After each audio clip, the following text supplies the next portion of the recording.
because she was just consistently showing up, sometimes those opportunities do suddenly hit.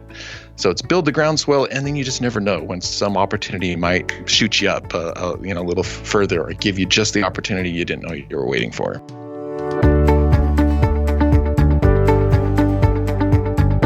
Welcome to the Good Life Coach podcast. I am your host, Michelle Lamoureux. The intention of this show is to awaken you to your fullest potential. Join me each week for inspiring interviews to elevate an area of your life, as well as interviews with women entrepreneurs who are creating success on their own terms. Each episode provides actionable tips to guide you to design a life you love. Hey there, it's Michelle, and welcome back to the show. I'm so happy you're here. Maybe if you're tuning in today, it is because you're looking for some innovative ideas in order to establish your personal brand, to pivot right now, to help you prosper and grow, either now, if you're able to do that in the industry that you're in, or to lay the foundation for when things go back to the new normal that there'll be on the other side of this. And your personal brand is so essential to your ability to connect to your customers, whether you are in a service business or offer a product. So joining me today to have this conversation is Jason Van Orden, who's been in the online marketing space for over 15 years, and he works with coaches, consultants, expert service providers, and helps them grow their brand and businesses as a thought leader. It's all about thought leadership. And today we're talking about how to create an irresistible personal brand. Now, if you do happen to work within a company, the frameworks that he offers today, you can think about and apply based on the kind of work that you are doing within that organization, or even for yourself if you're looking to start a side gig while you are currently employed, or maybe you are newly unemployed and looking for ways to be creative right now and gain some recognition. So Jason was actually a guest on episode number 38, and I'll link that in the show notes. And if you did tune into that one, or if you didn't, I would recommend doing it. He has a way of giving information that's just very easy to follow. It's framework oriented, so you can apply it to your own unique situation. And I think you might find that you'll be taking notes today, although all of the show notes are always available at thegoodlifecoach.com/077 for today. And while you're there, I wanted to let you know that I gave a free copy of my book to everyone in my online community. They got it in their inbox on April 1st. So if you're already part of the community and you didn't see that email, look for it. And if you still can't find it and want a copy, just send me an email at Michelle with one L at thegoodlifecoach.com, and I'll make sure you get one. And also, if you haven't joined the community and you do want your free copy of the book, you can do so over on the website, and it'll come right to your inbox. On that note, I think we should get right into the show. I know this is hard times for everyone, and my hope is that I can continue to provide inspiring, interesting, and useful information that will help you both personally and professionally. So let's get into the show.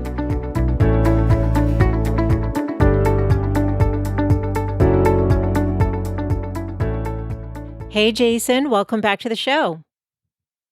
Yeah. Hi, Michelle.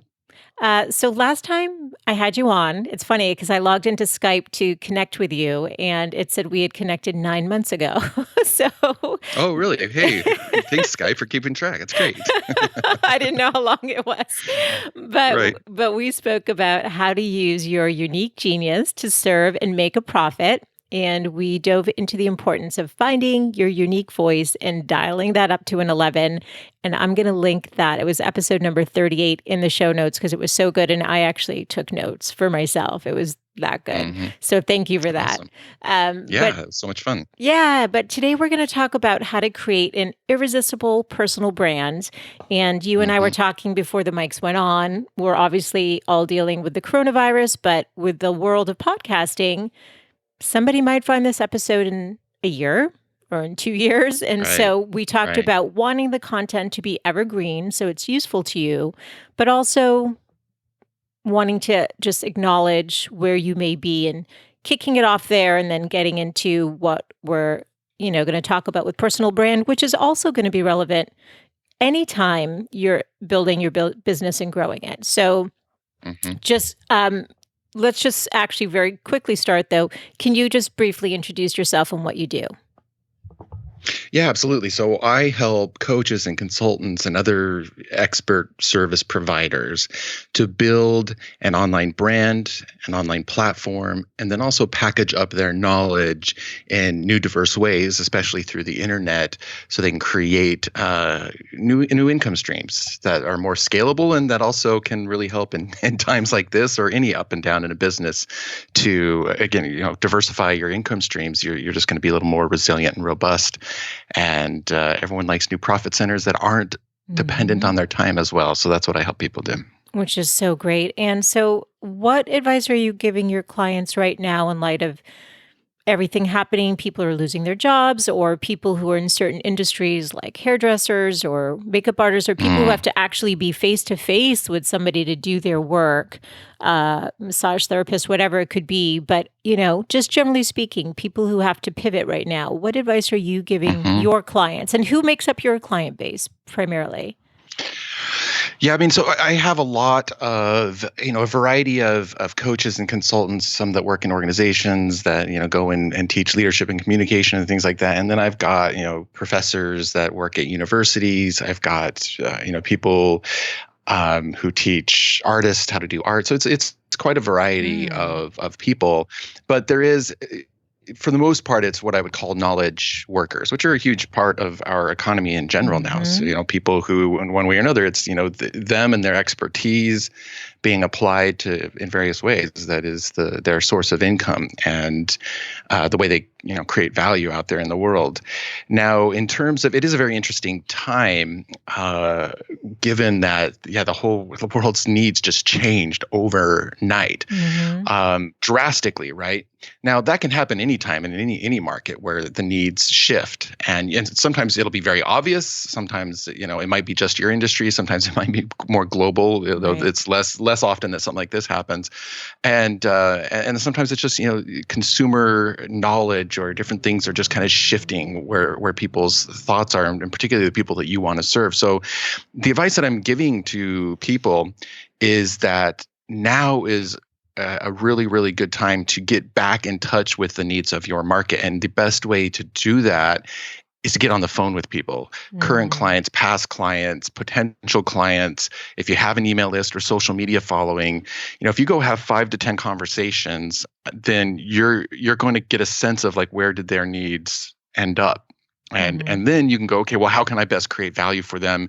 And kind of, obviously try to let go of kind of the givens of how things are done. Everyone's being forced to do that right now. I'll give you a quick example.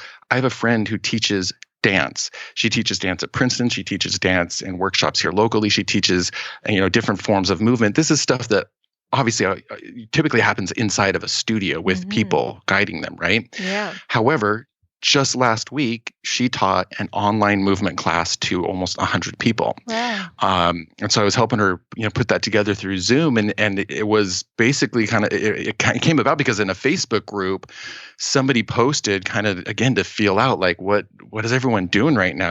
We're inside. These are people who like move and they teach. They want to dance, they want to move, they want to make their art, or they're used to being in their classes. And it came up. It's like, well, it'd be really nice to have some kind of online something. This would be a great time for me to brush up. And it's this particular kind of movement.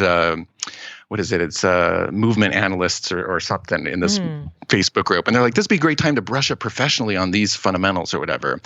And so she stepped in and said, okay, I'll make a class for that. Right. And so Mhm. she'd never, and it probably given, if it wasn't for these circumstances, she might have never thought to do this. And of course, these circumstances, especially pushing people online looking for that kind of a thing. But this is just an example of, there's it even though things are crazy and uncertain, and people still they're looking for help in different places. They're looking for problems to solve. They're looking for guidance. They're looking for leadership.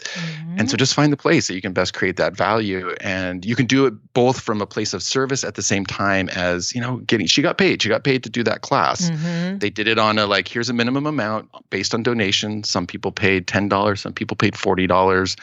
Mm. But in the end, for a couple hours of work, she ended up making several $100s. So, which is great because she had lost other things, right? Because of Right. what's going on. So, Right. and I predicted that might actually continue for her even after, as Mhm. a potential source of income, even after things kind of quote unquote back to normal or whatever the new normal is going to be in the future. Absolutely. I think the online world is in Technicolor right now. Everything is just so Right. right? Everything is kind of Right. being directed there. It's how we're connecting with our families, our friends, like everything is being done virtually. And I think what you said is so true and an opportunity. And I actually did an Instagram post where I was suggesting connecting with your clients and network and asking how you can support. But I love the idea of getting on the phone with them. I think that dialogue is so valuable. So I love that so much, and I think it's so useful. Jason, where do you think there's opportunity? So it's interesting because if you see, leaders or well-known people in the online marketing space, some people are like, "Yeah, it's a great time to." Quiet down and, go within and fine tune. And then others are like, show up every day. Where do you come out on that? Well, I mean, in the end, I think these are obviously, personal decisions because I know that everyone has different circumstances in terms of what they're Mhm. dealing with at home or in their health or things like that. However, when having been online as a marketer for 15 plus years, there's Mhm. certainly been plenty of various times when things have happened and it's kind of, this is bigger than most of them. But yeah, it feels like there's a shift. And it's like, should I still be marketing? Should I still be selling things? What Mhm. should I just back down? Mhm. I think if you have the ability, show up still as a leader in the way that you can. Mhm. People they're stuck inside. They're looking for insights. They're looking for hope. They're looking for comfort. They're looking for guidance. They're looking for maybe just a way to pass the time, information, Mhm. entertainment. So, I mean, if you can, I do think there's quite an opportunity in still, going back to our previous conversation, showing up in your unique genius, and whether that's through whatever content channels you might use or ones that you want to adopt and experiment with, live Mhm. streaming or through your email list or your podcast or whatever. Um, and the important thing, though, is I think you need to acknowledge obviously what's going on. Don't just create content and marketing Mhm. as usual. You can Mhm. still market and deliver value, but you need to acknowledge what's going on, check in with their needs, see where there's that, create value and content and stuff that meet the situation at hand right now, or whatever it might be in the future, whatever crisis or shift might happen potentially in your industry in the future. So like a lot of my content lately has been all about, you know, yeah, what should you do as a thought leader and a marketer in a time like this? And how Mhm. can you best show up? And how do you know what, is it okay to say, just so talking about those kinds of things. So whatever that might be, going back to my friend, she realized, well, a lot of people are stuck at home and they still want a way to move, even if it's setting up their computer and looking at Zoom at somebody else Mhm. guiding them through something, right? Mhm. So, so that's kind of what I've been telling people in terms of showing up. I think that I can also see some people going, wow, I've got, we were just talking before, we each have our kids at home, homeschooling them, and you've got lots Mhm. of things going on, but your business still needs to exist and it still needs to be attended to in whatever way you can. So, show up to the degree that you're able for sure. Thank you. Yeah, I agree with that completely, and it's also interesting, like what you're saying, because we were talking before the mics went on too, how I was doing a podcast interview last week, and my daughter walked in because Yeah. she couldn't log in. One of the codes wasn't working to get into her Zoom class, and she was panicked, and I was in the middle of the conversation. And this is just, you gotta give yourself some grace. Everything doesn't have to be perfect, and I think even to have some permission around that is kind of a good thing. Um, and Absolutely. and I also agree with what you said. There's a couple of thought leaders out there who are business as usual and not acknowledging it all. And I think there's a disconnect there. I mean, I'm Yeah. sort of dancing, trying to balance like I'm hoping, the show is informative and inspiring, but also, entertaining, a conversation, realness. And so Mhm. wanting to give and acknowledge, okay, this is a time to pivot. How do we pivot? And give content and resources that are useful. And then also maybe a little bit of an escape of some fun and interesting conversations too. So it'll be a mix and, try to figure out what best serves right now, I guess. Cause I think, some of us want Mhm. a little bit of a break from it too. It's all Right. consuming, right? But Right. Jason, when we last spoke, you talked a lot about the value of frameworks over formulas. And I'm Mhm. wondering with personal brand, if yours is a framework, my guess is it is. So could you Mhm. explain what differentiates them and why you believe that frameworks are the way to go?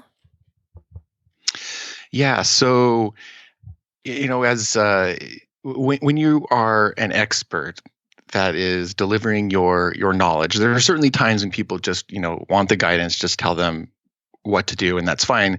Particularly if they're paying you for one-on-one, Mhm. and that's what they want is the high touch, nuanced. Hey, look into my particular situation and tell me what's the best route to go, or give me a couple options to choose from.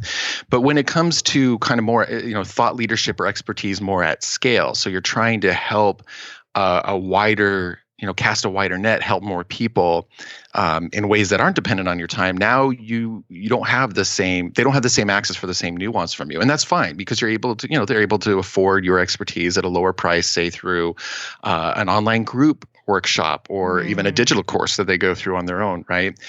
In those situations, I have found that it does not serve people well if your online course is nothing but a formula. And unfortunately, I've seen this happen a lot where Mhm. people just, they're great marketers, but then they make a course and their approach to a course is like, well, here's exactly what I did. So just do what I did and it'll work for Mm. you. And I Mhm. understand, why the logic seems to say just do what I did and it'll work for you. But the truth of the matter is, the, the student is different from you and the timing is different and the circumstances, and we don't always know all the reasons why what we did worked. And so I try really hard when I'm making content or courses or offerings, and even when I'm working one-on-one with clients, that I'm looking for the principles, the through lines, the kind of lattice work underneath that then can be applied to, maybe it's like, 80%, that's kind of an arbitrary number, but say, that's Mhm. 80% of like, here's the proven principles, so to speak. But then that last 20% leaves room for what's your vision? What are your values? What are your strengths? What are your goals for yourself? What's the lifestyle you're trying to create for yourself in your business? And that all needs to be mixed in with the strategy as well. Mhm. And if all you do is follow a formula, you end up in a situation where either it doesn't work for you for one reason or another, or it does work and it's not the right fit for you Mhm. in the end. So that's why in my work and also in working with my clients, I encourage them. That's one of the big reasons I encourage them to create frameworks. And then the other one's just practical. It's like if you have this toolbox, if you have taken the time to break your knowledge down and organize it into, various systems and frameworks or processes, then when somebody comes to you and says, hey, will you do a keynote about X, you probably have that thing just to pull out and go, yeah, here's a great, I can do a 20-minute version on this thing. Or when it is time you can very quickly repurpose your knowledge in a variety of forms, is what I'm getting Mm. at. Mhm. And it's like you've got a catalog of your knowledge, of your intellectual property, and that's a huge asset when you formalized it in that kind of way. Mhm. And how do you recommend that somebody use that knowledge and distribute it in many channels? Because, I think that sometimes you're all in on one platform or something, but what do you usually recommend for that? Yeah, so the approach that so let's say I'll just give the example of somebody who has been doing one-on-one coaching or one-on-one consulting. This is a lot of my clients, and now they want to add another approach. Mhm. So I'll use the example of a client of mine that's a consultancy. They've been around for about 25 years. They're a small consultancy, but they go into organizations all over the world and do workshops on leadership and communication and things like that in businesses. Um, and then they saw that their industry was shifting, and they also just wanted to grow their business and diversify. So they said, hey, we would like to make an online version of what we do. Mhm. Now, thankfully, because they had taught it a lot of times, like they kind of had their grab bag of here are the things that we teach on different, on different topics. But when it came to packaging that, the first thing we did is I had them go and have 5 to 10 conversations with people in their marketplace to kind of get a feel of like which in the online virtual space, what would people be most interested in? What's kind of top of mind for them? And then what I encourage my clients and customers or students to do is to run a pilot version of a program. And this is less about, that final production version of, if you're creating an online course, people might be thinking, oh my gosh, I got to get some fancy online platform and create all these videos and make it look nice and people can log in and da-da-da. But we don't even worry about that stuff at first. I just tell them, look, let's go get a handful of people. And by handful, it might be 5, it might be 10, it might be 20 or 30, but, and just teach this as a series of live online training sessions, maybe an hour each through something like Zoom. And the purpose there is just to see if you can get some people to buy into whatever say, hey, here are the things we're going to be going through. Here's what you'll learn. Here's what you'll accomplish by the end. And if they go yes and put some money down for that in a pilot version of the program, that's a great piece of information to know that it's like people want that thing. It's also a great opportunity to formalize your processes, your frameworks and things. Like, even though I have a good idea of how I'll teach each of the things, I always find when I teach a pilot program, it really that kind of forces me to make more concrete, worksheets and tools, and here are the steps for them to go through, and what are the milestones of this process, and each one of those is a different call that we'll do. And so you're kind of testing out and ironing that out. And then you're getting feedback as you go, and you even let people know this is a pilot version of the program. And they're sharing with you what's making sense, maybe where things, as experts, when we're really close to a topic, it's just proven our minds overlook things at times. It's just the curse of knowledge, right? So, and then in the end, hopefully, because you've worked very closely with a good handful of students, you've got some success stories, testimonials. So now you can take all of that and fold it into something more formal. Recording, and that's exactly what I did with this client. We ran a pilot for 4 weeks, 4 phone calls, got all this feedback, all the things I said, and then we went into a studio and recorded, a series of calls, and that ended up being now a version of their course that we do host through something like Teachable is what we're using for them. And so now, in fact, they're in the middle of, and it was very good timing because this all happened. In fact, the launch of that official version of the course was literally ending just as things were getting real here in the United States about the coronavirus. And as clients started canceling in-person workshop events for this client. Thankfully, now they've got this digital version, and they were able to immediately have one company go, we want 9 seats of that, please. 9 seats in your digital course because our people need something, and we don't have any of the in-person training anymore, right? And so now they've got this new asset that they're out there, but so that's kind of the process, though. Hopefully, that answers the question of kind of an example of, how you might go about transitioning your knowledge into that kind of a format. It's a perfect example, I think, right now, because pretty much anyone out there could do that, and I love the idea of the pilot because this way you get active feedback and then you tweak it and you can improve it and give people what they want. And the only way to know that is by doing. And we talked about that last time. And I thought that was one of the great takeaways that you left us with. You got to start doing it. You can't try to make everything perfect first. You just got to get out there. Okay, so let's get into personal brand. So my background is in marketing and branding, and brand is essential for your success. And I think people don't realize that everything that they produce, the pictures that they post, the colors that they use, what they write, how they say things, what they're posting, all impacts the perception of their brand, right? And so when you're working with your clients on personal brands, where do you begin? How do you help them approach positioning themselves? Well, I love the word positioning. When it comes to brand, a lot of people think of like visual brand and logo and things like that, but it really is what I'm talking about, more about positioning, or where do you sit in the marketplace? How are you perceived in the marketplace? And there's essentially 3 parts that you need to know in order to get very clear about the position that you want to sit in. Number one is who you are. Number two is who you serve. And number three is how you serve them. The who you are piece, I think, is what we talked a lot about in our last interview, like really knowing your unique genius, your strengths that you bring to the table, your vision. What is it that you want to get out of your brand, and where can you create the greatest value in the world? That second piece of who you serve, even when I have clients to come and work with me that have been in business or as a coaching or consulting for years and years, there's always some work to do around that. Again, because markets shift, or sometimes people just get unclear, or they want to expand, or when you're going into a new, like this client that was going online, that's a different customer profile that they're going to be selling this online course to than the one who brings them into their organization to do a workshop, right? So we had to get very clear about who is that person that we're selling to. And that's where these, phone calls, not just in a time of pivot and crisis, but anytime you're doing something new, customer discovery, so getting very specific about who that person is, and not from just a demographic level, though that might be part of it.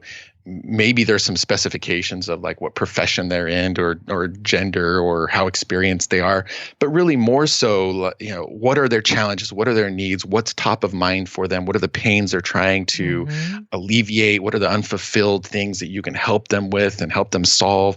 Where are the knowledge gaps for them? What are the pitfalls that people keep, and just getting very familiar with their experience and defining the gap between where they're at now, where they want to go, and why they haven't gotten there yet. So getting very clear on that, that's that second part of who you serve. And then by doing that research, that then leads very nicely to like, okay, well, this is how I can best serve them. Here's the value proposition, as we call it. I can make the promise, the outcome that they want, that I know how to help them reach. And so when you've defined each of those three things for yourself, and then also make those three things very, very clear in your marketing, in your offers, in your content, that's when you are both relevant and resonant with the right people when they see your message and they go, this is for me. I've been waiting for something like this. I need to check this out. And then hopefully say yes to doing business with you once they understand what your offering is. And this is applicable to service businesses and product businesses, right? What you're talking about. Yeah, absolutely. Yeah. Yeah, no matter what business you're in, absolutely. Okay. And so you talked about the second piece being a challenge, but I think for a lot of people, the who you are is hard. And I think specifically in many cases for women, because women tend to want to please, and it sort of bleeds into the second thing of who you serve, and then want to serve and help everybody. So how do you figure out the who you are? Because, this is a life's journey, that work is like, that's big, right?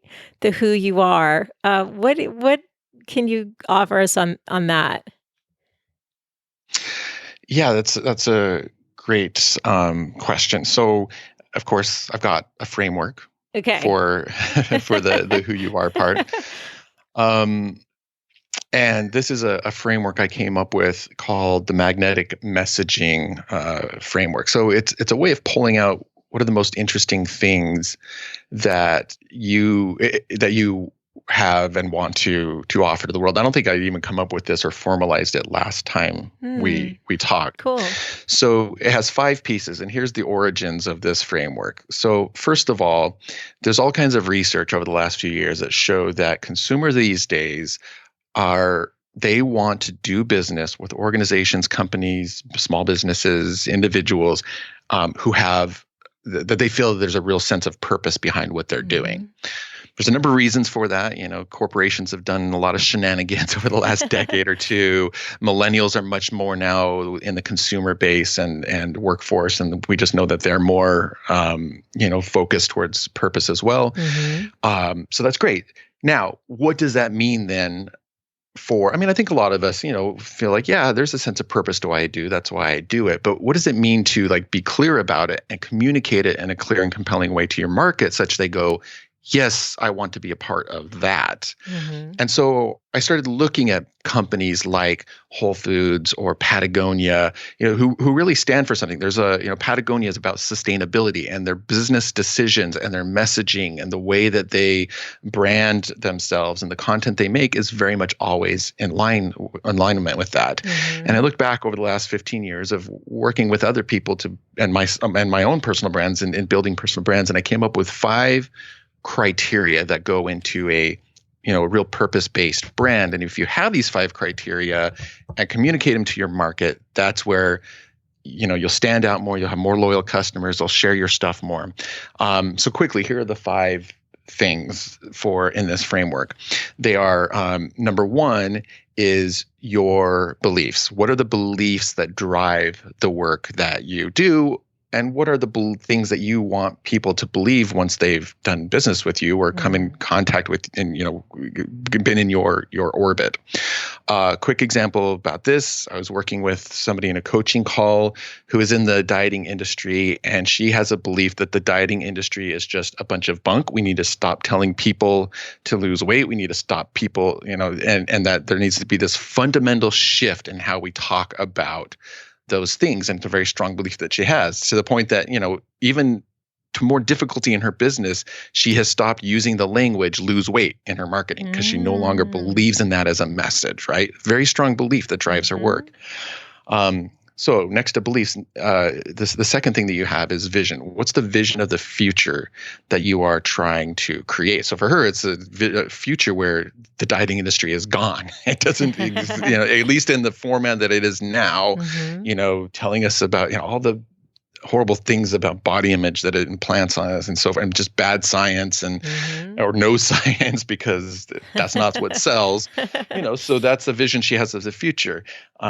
I have a vision of the future where more people with, good ideas, important expertise are reaching the problems and populations that they can help most, because the internet allows us to do that now and will solve more of the world's problems. So that's a vision of the future that you want to create. Number 3 thing to know is value. And that's, we've kind of already touched on that a bit. That's marketing 101. What do you offer them? What's in it for them? I said I work with thought leader types to help them have bigger platform, new, all things I said that I do. So that's a pretty standard. Hopefully you know that, or else you're probably not, doing well in business until you figure that out. So we've got beliefs, we've got vision, we've got value. And then the next thing is contribution. How does your work contribute to something that's bigger than yourself and bigger than the transaction between you and an individual customer? So let me go ahead and I'm kind of jumping between examples here, but an example for my own business is that there's a myriad of problems to solve in this world, and I believe the more that we have people that are willing and know how to share their voice and their unique genius online, that we will arrive at solving more of the world's problems. Or this woman that I was coaching in the dieting industry, right? That's something that's a contribution to society. If she can free, particularly she works with a lot of women, but really men and women, from that idea, the ideas that we have around that, it would free up so much energy. People would be more confident. They'd have all this, ability and time and energy to do other things and make contributions in life that right now they're just consumed by whatever, doubts and baggage come along with dieting and the way they feel about their body, right? So that's a contribution to industry or society or the world that your work makes. People want to be part of something that's bigger than them. So when somebody does business with her, they're like, not only am I helping myself with my body image, I am learning ways to make it so that this is no longer an issue in the world for other people as well. This is knowledge that needs to get out there. And then the 5th thing is your reason why. And this is, what is your reason why outside of money or your family or your freedom? Those are great. Like if that's why you're in business, those are wonderful reasons why. But what are other things that drive your work other than just kind of that benefit to you? I'll give you an example. For me, 2 come to mind. Number 1, I'm an intensely curious person. And by doing the work I do, working with lots of different, experts in various fields, I'm constantly coming across new and interesting ideas. So that's very fulfilling and interesting and novel for me. So outside of making money that feeds and fulfills me.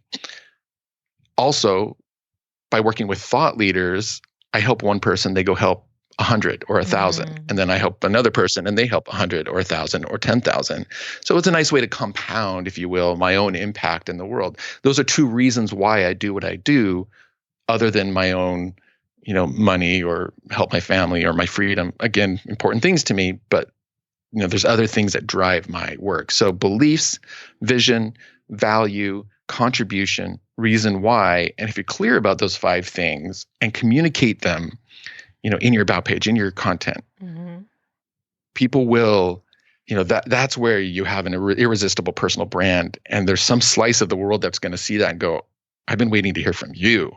I want to work with you. There's something about the way you are, who you are, how you make me think, how you make me feel, the way that I want to do business with you.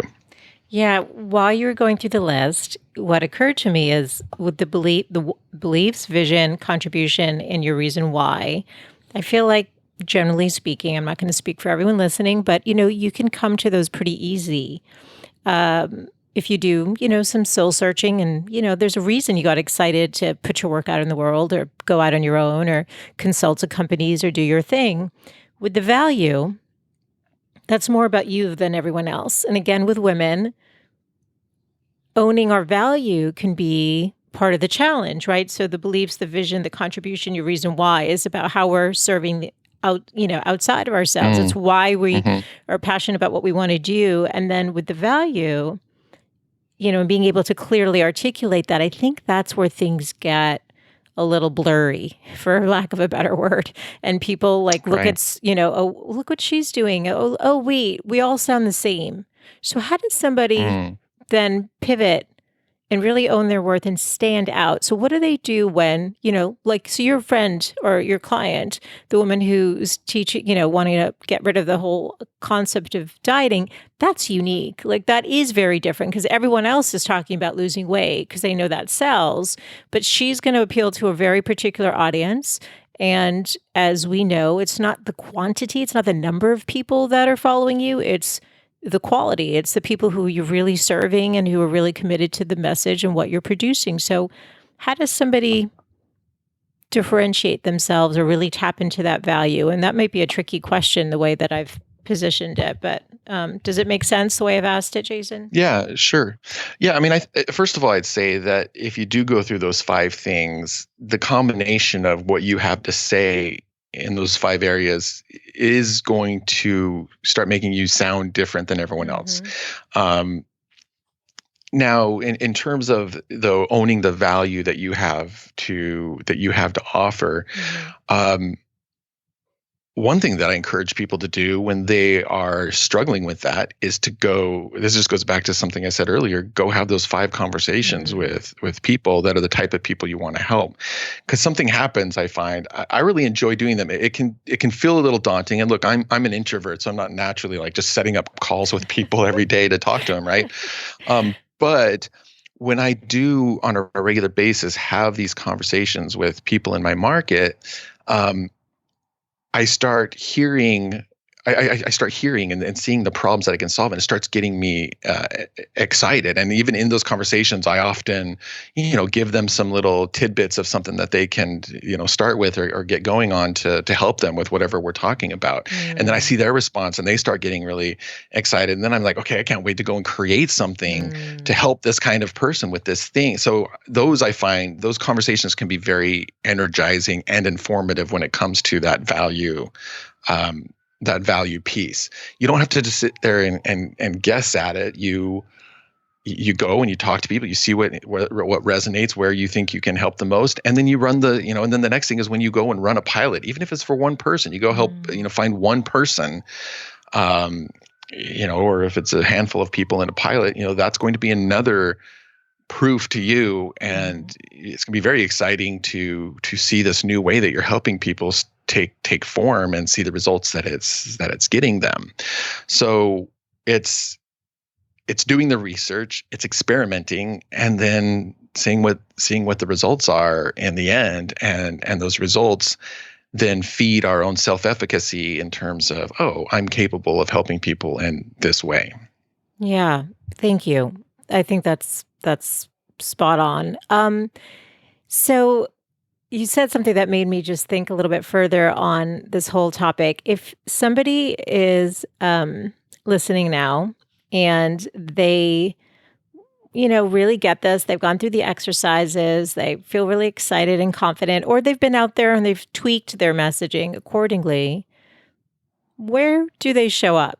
Do they pick one platform? Like, what's your thoughts on social? Because we all know the value of having the relationship with the audience directly and having them on your newsletter. But to the degree that that hasn't happened yet, where do you suggest being? Where you enjoy? Like, what are your thoughts on social and establishing, as it relates to establishing your personal brand, whether it's service-based or product-based? Yeah. Right. So there's a couple principles at play here. You do need to be creating content on a regular basis, and there are myriad of channels, myriad of formats. So when choosing, first of all, you need to recognize it's very important to be consistent and show up consistently. And so I always encourage people to choose a channel and a format that feel good to them or that are natural to their strengths. Sometimes we feel like, oh, I have to be on such and such channel because that seems to be what everyone's doing. Or, oh my gosh, TikTok is huge now, I'm supposed to be there. Right. But it's like you need to pick something that you will do. Now, and from a format standpoint, that's, at a fundamental level, it's writing stuff or video or audio, like through a podcast like this. Now, of course, that can be, longer form stuff. It can be, shorter posts on LinkedIn, right? So, but pick one of those formats that are conducive to you. The second principle to realize is that things are very, very decentralized now. 10 years ago, when you had a blog, you would drive traffic to your blog and you'd get people commenting on your blog and they would subscribe to your blog feed. Like, that doesn't happen now. Now, at best, they might get on your email list, and that's great. You should build your email list, but you need to go where people already are and not be so stuck on getting them back to your website to consume your content. My content all goes on my website because I want that central hub, because I never know when a potential client's going to come knocking, or a journalist or somebody who's like checking my body of work out, and that's where it lives. But, one of the ways that I create consistent content is I write an article every week, and that goes out in my newsletter. Now, if all I did there, that would be pretty limited as to, I have a good number of people in my newsletter, but I want to get it out much wider than that. So that newsletter, it goes on my website, but then I will break out some different quotes, or I'll make, if you go and look at my Instagram, there might be a little quote from something I've written, or, you can do those slides that are 3 or 4 slides in a row in an Instagram post. And sometimes we'll just take a shortened version of the blog post, and it'll be headline in the first slide, and then point number 1, point number 2, point number 3, point number 4. So, I have, or somebody on my team has taken it, put it into a format that's appropriate for, visual and appropriate and shorter for Instagram, and allows people to consume the idea right there on Instagram. It's not really, and sometimes in the last slide, it'll be hey, if you want to read the whole post, go back to my website or bio, link in the bio kind of thing. I also will often take it and do a shorter one as a LinkedIn post as well, because that's a channel that I've chosen. Me too. So choose a channel that feels good, where your audience is, but feels good to you, and just, create on a regular basis some form of content. But then you gotta, I call it repurposing or syndicating your content into, and it, right now I'm on LinkedIn, and I've got a Facebook page, and I've got Instagram, but that takes time. You don't need to do all of those things at once. Just choose one and get really consistent at, if you're in a B2B market, LinkedIn's probably a good place for you to be. You can do video, you can do written there, choose what feels good, and start being consistent. So that's my advice when it comes to platform and starting to build your brand platform. That's great. Thank you. So a lot of the people that are thought leaders like yourself, who've been out there a long time, are recognizable. You say the name, it's like people know who you are.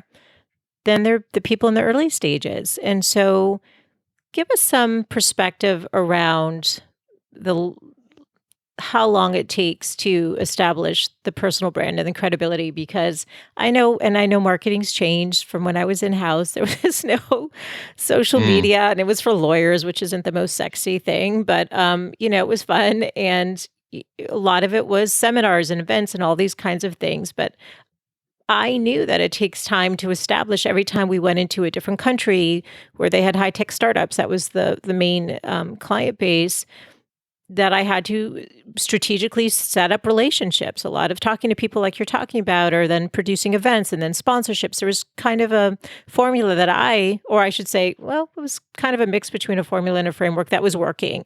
But for this world that we're living in now, where everything is social and attention spans are so limited, what's realistic? Because I know a lot of people who've been at it a couple years or something and just want to they're like, is this for like, am I on the right path, or should I just go back to working again in a company or Mm, whatever? And that's heartbreaking right. because we just talked about all those amazing reasons why they're doing what they're going to do, their beliefs and their contribution and the value that they want to bring. So I'd love to get your input, especially you've been at this a long time now. Yeah, so it does take a while of creating content, showing up. Um, and the other piece that we haven't talked about that's important too is building the network of people who recognize you at your position in the marketplace. Nice thing about having a podcast is like you Hmm. can invite people on your podcast and have these conversations, and Hmm. then it's a great way to build your network, having your own platform to invite people onto, right? I'm not saying everybody needs to go start a podcast, but whether through LinkedIn or whatever, like you do need to be expanding that network of people that It's true. recognize Your what name. your specialty is, right? Yeah. And that's another grassroots way, that in groundswell way, that um, starts to build.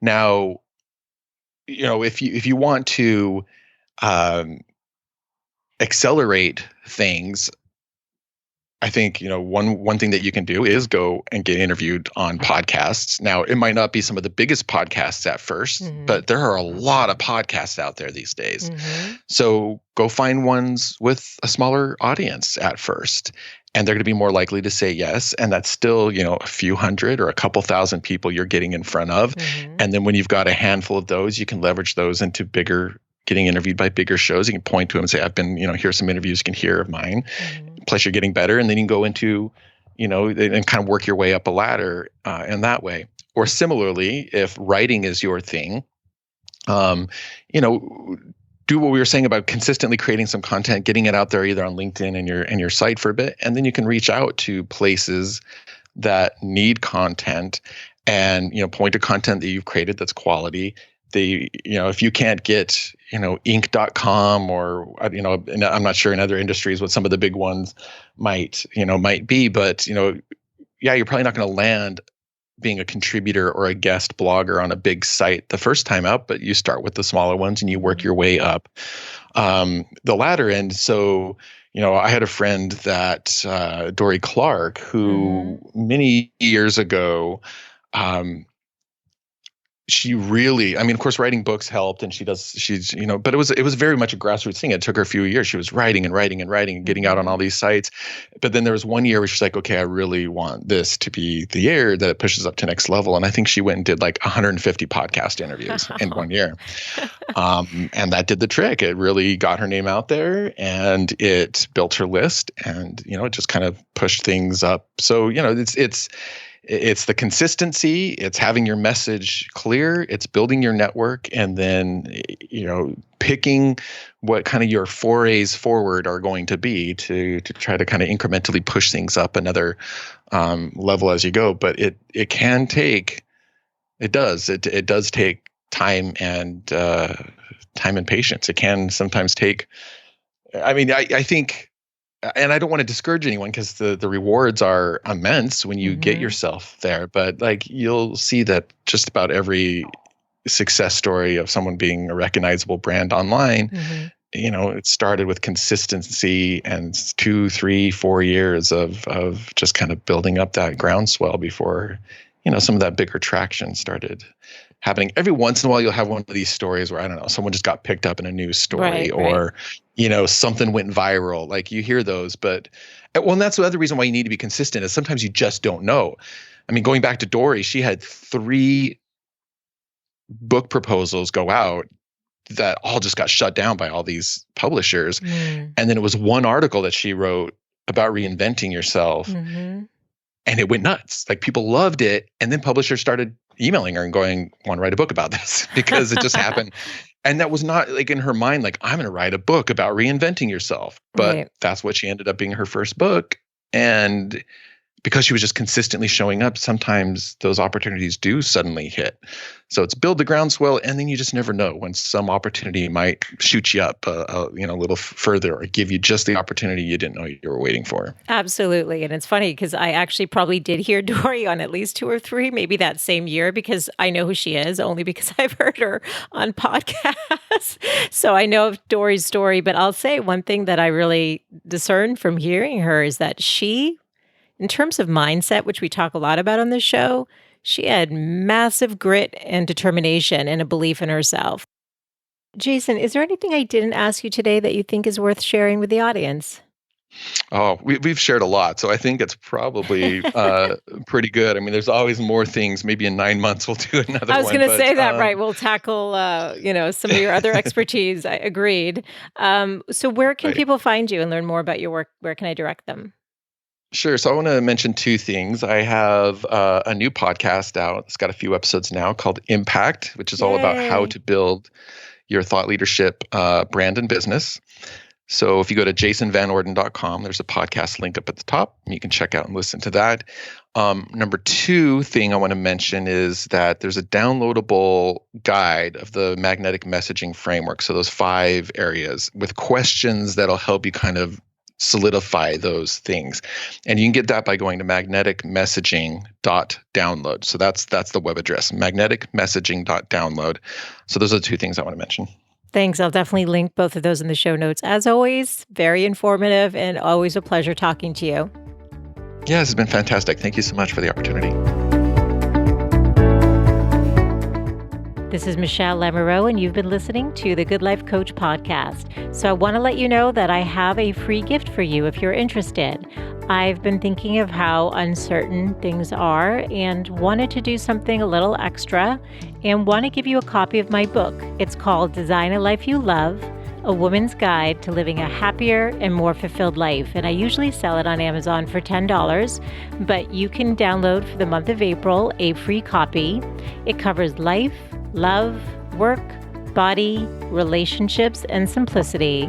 And the intention behind it is to help you live your life with greater purpose and clarity, make loving yourself and your body a priority, have a career and relationships that you love, and incorporate simple pleasures for greater joy. So that's what the book covers. There's a lot of great exercises with each inspiration, and I hope that you find it helpful. Again, you can find it over at thegoodlifecoach.com. You'll see the sign up right on the homepage, and you can get your copy today. If you enjoyed today's episode, be sure to share it with a friend and to subscribe now on Apple Podcasts so you don't miss an episode. While you're there, please take a second to review the show so I know what's resonating with you. It means the world to me to know that you've taken a minute to share your feedback, and I read every review that's posted.